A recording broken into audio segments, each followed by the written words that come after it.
niyeho gutangirira. Iki ni ikibazo nibajije ubwo nari ndi kugenda mva kuri centre.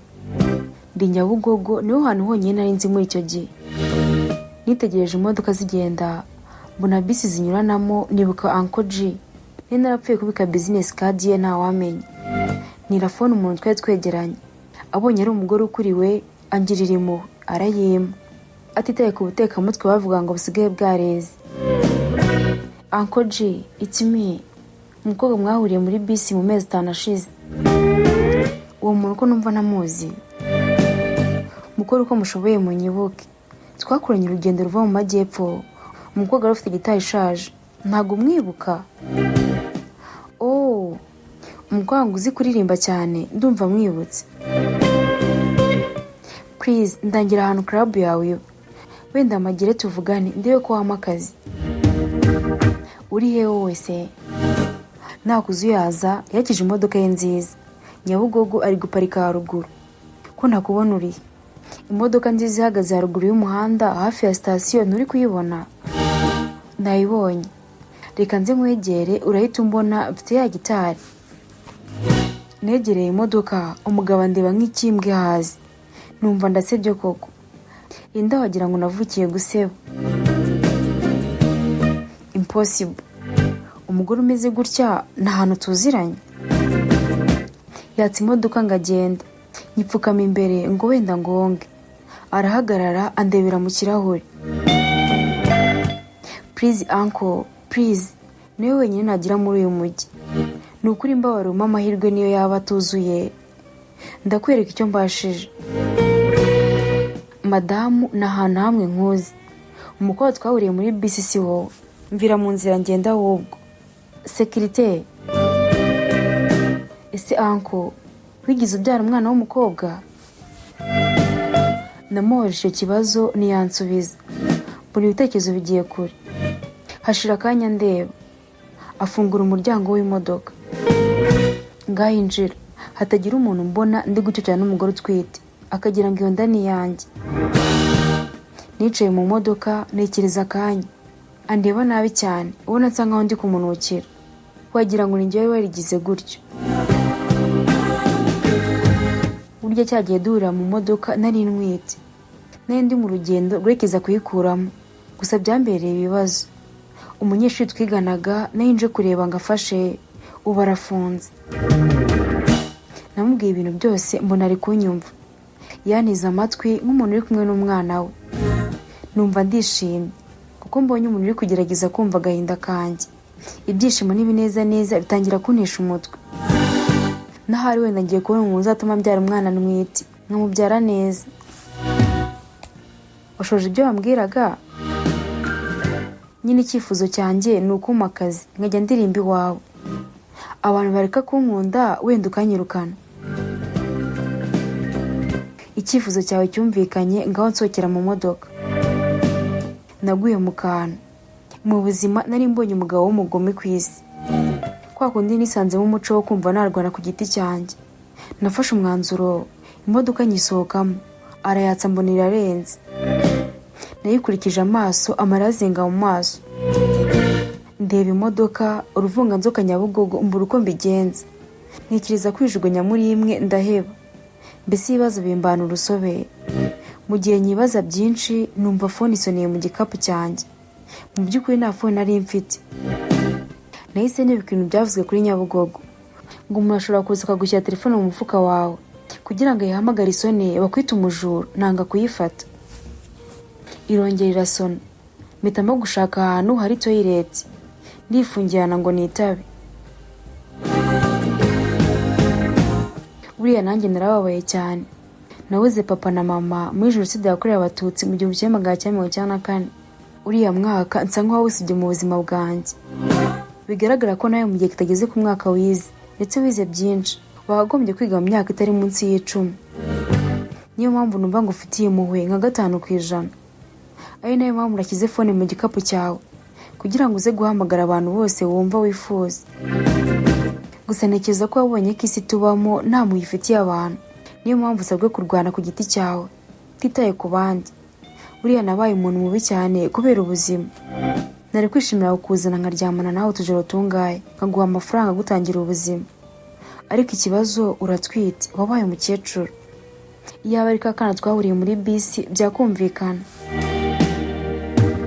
Mbabarira uncle, umpe chance yo kuririmba iwawe rimwe gusa, wenda udufaranga bampa twatuma ntangira ubuzima.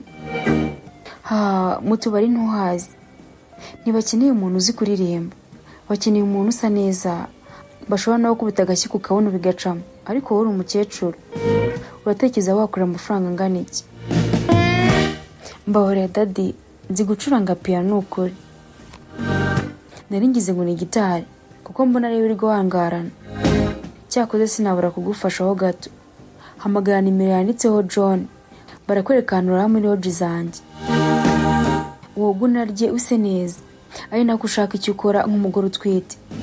Nyuma y'iminsi nk'itanu making ushobora kuzaba wakibonye. Ngufashije nk'imfubyi yabayeho mu buzima bukakaye nk'ubwo nabayemo. Singufashije nk'umuntu ezaho amakiriro ayo ariyo yose. Iyo phone kandi uyijyane ibiyawe, simukadi ukuremo uyihe John, aguha amafaranga ugure simukadi yawe utangire ubuzima.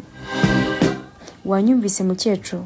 Ikindi mbikoreye ko numvise unyita daddy, nta wundi muntu mu buzima urabinyita. Mu by'ukuri byose byaranshakaga, ariko sinari guhakana kuko nibyo nari mbonye. Gusa icyizere cy'uko umunsi umwe ubuzima buzahinduka ntigeze kiyoyoka. Nizeraga mu mpano yanjye no mu kuza ikivi cya papa mu buryo butangaje. Mu gitanda ndaryamye ndi kwiyumvira. Hirya mu kabari harimo indirimbo ya Celine ivuga ngo umwana nzamubwira iki. Ni Igifaransa, akeka benshi muri mwe muyizi. Mu kanya gato John ku cyumba abarakomanze, anzaniye ibiryo. Murakoze John, at least wowe ntago meze nk'abandi. Nabonye ufite agahinda ku maso, sinshaka gusoma ku bibazo bifitiye. Ubundi boss yari yambwiye ko amaye imboga zihiye ngomba kurara ijoro ryose. Nseka gakeya ndongera ndikaruma. Ese burya nuko abantu tudafite aho tuba badufata, mbega agahinda. Ese bareka nkajya hirya mu kabari kumva izo ndirimbo niba ntacyo bigutwaye? Okay, niba ari byo ushaka gwinaho ujya kurira, nta kibazo. Ndatambuka, murabizi umugore utwite kunagenda. Nicara mu kabari nangira kurya numva neza twaturirimba. Wow, umuziki.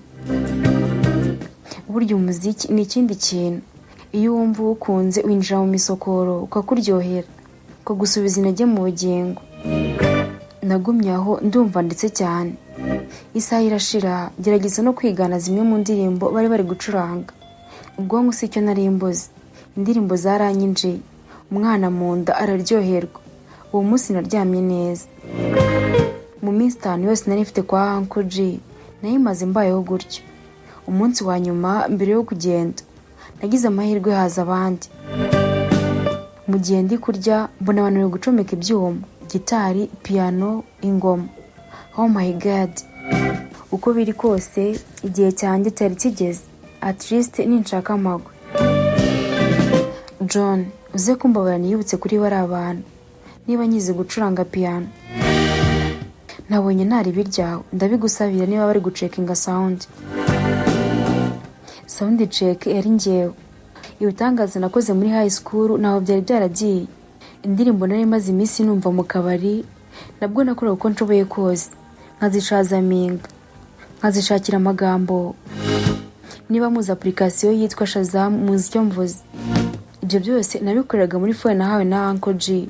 Ntigize nongera kubana rimwe umisana maze aho ngaho, habe no kumubona kuri phone. Nagize ubwoba bwo kugira icyo mbaza John, hato ngo bitamfungira amazi n'umuriro. Oh my god, akabaye nakihari. Muri bandi nabo bararirimba bano. Umusore umwe ari kuri gitari bass yari yankunze cyane. Uko aba client bamugurira nanjye akanzanira. Nta burenganzira bwo kwanga kunywa nari mfite. Buryo ugeze mu bantu nta mahitamo uba ufite, ushiduka wabaye nkabo. Naranyweye nkubitiye no ku bibazo. Noneho maze gushyiramo agakoni naka stage ho gato. Ngo urinde utwite yatwitse stage. Akabari karakubita karuzura, amafaranga baratura. abandi bayanseka mu mufuka. Mbese ryari itangiriro ryiza. Bandi bose barankunda, wabonaga bose bifuza ko twazakomezanya. Nyuma ya performance twagombaga gukomeza tukihemba. Sinagiraga ubugugu, nabakaraza uturawundi mu mafaranga nari nakoreye. Cyane cyane John nagombaga gusezera, yari yarambereye imfura cyane. Byari show, numvaga nafashwe. Sinanibukaga ko nwite. Sorry ku ijoro ryahise. Sinari ko agashoti kamwe ka whisky naguhaye kari gutuma usindabone kari akageni.